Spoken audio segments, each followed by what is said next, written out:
The message blinked on my phone at 7:42 p.m. sharp. "Hey babe, don't wait up. It's just a work dinner." The familiar phrase hit differently this time. Not because of what she said, but because of the photo that arrived 2 minutes later. Blurry shot. Dimly lit restaurant.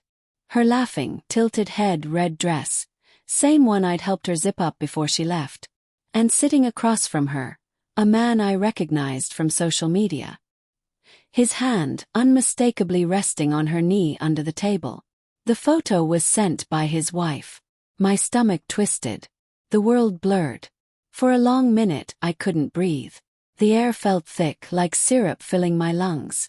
When I finally managed to type, my fingers trembled. "Enjoy your dinner." That's all I wrote. Then I set the phone down and stared at the wall, trying to convince myself there had to be another explanation. The day had started normally. She'd been humming while getting ready, her perfume, amber and vanilla, hanging in the air long after she'd left. "It's just a quick dinner with clients," she'd said, lips brushing my cheek. I wanted to believe her. I always did. Even when the small cracks began to show. The sudden late meetings. The work trips that didn't line up with her company calendar. The extra phone she said was for business emergencies. And then last week the text from an unknown number.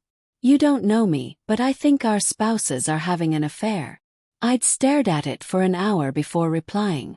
What if it was a mistake? A prank? Or worse, a trap? But curiosity is its own poison. I replied. The woman's name was Clara. She sent screenshots, hotel bookings, overlapping receipts, flight confirmations. All leading to the same name, Elliot. My wife's coworker. Now, as the photo of them together glowed from my screen, all my quiet suspicions bled into rage. By 9 p.m. I was pacing the living room. Every sound felt amplified. The hum of the fridge, the clock ticking like a countdown, the faint echo of my own pulse in my ears. My thoughts turned messy. 1 second I wanted to drive to that restaurant and confront them both. The next, I wanted to erase the evidence and pretend I hadn't seen anything. Because if I didn't acknowledge it, maybe it wasn't real. But denial only stretches so far before it snaps. At 9:27 my phone buzzed again. "Heading home soon," she wrote, followed by a heart emoji. That single heart made something inside me fracture. I stared at the message, then opened my photo gallery. I had already saved the picture Clara sent me. Without thinking, I forwarded it to my wife with one line. "Does his wife take good pictures?" I watched the screen. 1 minute. Then 3. No reply. She walked through the door at 10:03. Collected. Perfume stronger now, mingled with something sharper. Cheap cologne, maybe his. Her hair slightly undone. Lipstick faded but still visible. "Hey," she said softly, hanging her purse by the door. "You're still up." I looked at her. "You lied." Her smile faltered. "What are you talking about?" I turned my phone toward her. The picture lit up between us. Her face drained of color.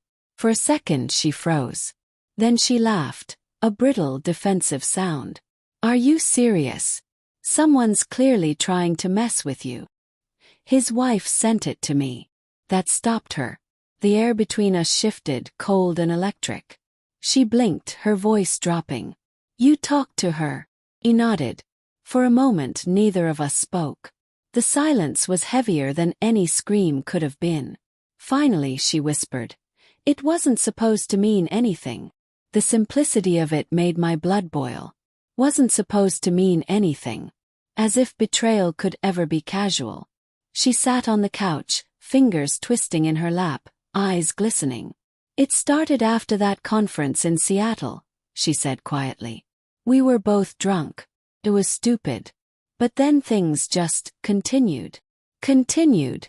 I didn't plan to fall for him." Those words ripped through me. Didn't plan to fall for him. Like love had just slipped and landed in her lap by accident. I couldn't look at her. My mind flooded with flashes. Our vacations, late-night talks, the way she'd always said we were solid. I realized then that I'd been holding on to an image of her that no longer existed. Maybe she'd disappeared months ago, replaced by this version that smiled while lying. Does he love you back? Asked, the question tasting like poison. Her eyes shimmered. He said he might leave her. Might, I repeated. The word echoed between us until it dissolved into silence. By midnight she was in the guest room. I sat alone on the couch, phone in hand, staring at the picture again. Clara had sent another message. Thank you for confirming. I'm done with him. I typed back. So am I. Then I deleted every photo of my wife from my phone. Not out of anger, but because looking at her hurt too much.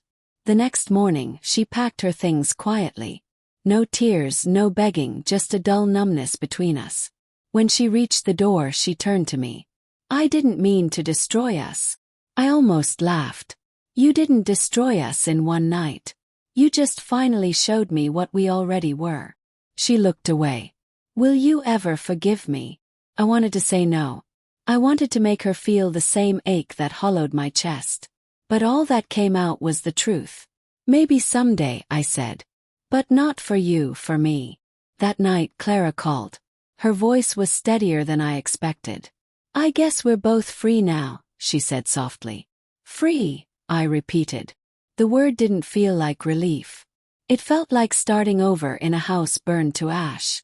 Maybe someday I'd find peace in the wreckage. But tonight, all I could do was stare at that last text from my wife. It's only a work dinner. And no, it was never only anything. It was everything. And it was gone.